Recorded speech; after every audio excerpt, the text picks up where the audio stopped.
Today I continue reading the book Teachings on Love by Thầy Thích Nhất Hạnh for chapter 5, Nourishing Happiness from page 51 to 64. Four important subjects regarding happiness are discussed: the idea of happiness, the existence of real joy, the practice of reliance, and the charm of complexes. Happiness is not an individual matter. It has the nature of interbeing.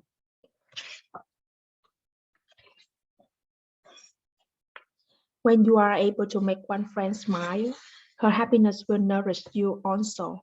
When you find ways to peace, joy, and happiness, to do it for everyone.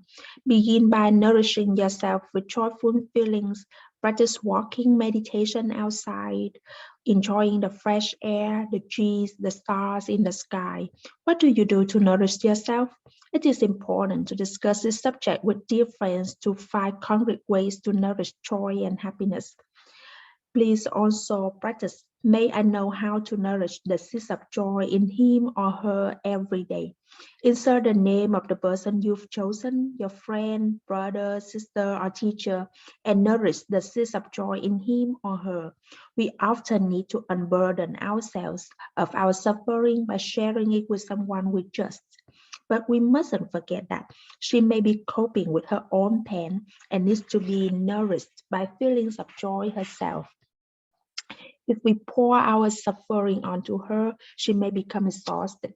If we want to rely on her for future support, we need to be careful not to pile too much suffering on her.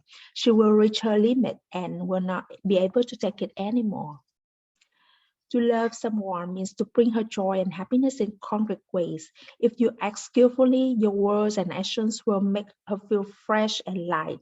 Sometimes a kind word or two are enough to help her blossom like a flower. Practice first with someone you like, then with someone you love, and someone you feel neutral about. Finally, make a person you hate the object of your meditation. Each day, you need to take a few solid steps in the direction of your goal. Before going to sleep at night, you take a few minutes to review the day. Did I live in the direction of my ideals today? May I be able to live fresh, solid, and free. May I be free from attachment and aversion, but not be indifferent. As soon as we are born, ignorance and attachment to self are already there. Whenever we love someone, we tend to become possessive. When we are loved, we want to be the sole object of our love's attention. We don't want her to love anyone else. Possessive love is like a dictatorship. We want to control the one we love, dictating what they can and cannot do. In wholesome love relationships, there is a certain amount of possessiveness and attachment, but if it is excessive, both lover and beloved will suffer. A father may think he owns his son. You have to obey everything I say. Study this, do that, or I will not recognize you as my son. A young man may say to his girlfriend, you can't go shopping at that hour. You can't use that perfume. You can't wear that color. When you love in such a toxic way, it is like putting chains on your lover. The lover once seemed a castle becomes nothing more than a prison. When the paint begins to peel, the prison bars are revealed and both feel trapped, unable to escape. Your marriage contract may have become a life sentence with no possibility of release, separating or staying together. Both are intolerable. This is true not only of marriages, but also in relationships between parents and children, friends, teachers, and students.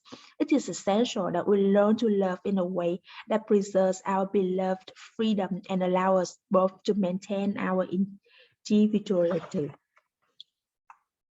The problem is to look deeply at the nature of your loving, to identify the negative elements of attachment and possessiveness in it, and to see how your way of looking, loving, speaking, and acting have to change so that true love, compassion, joy, and equanimity can enter. When you practice in this way, your possessive qualities will slowly increase.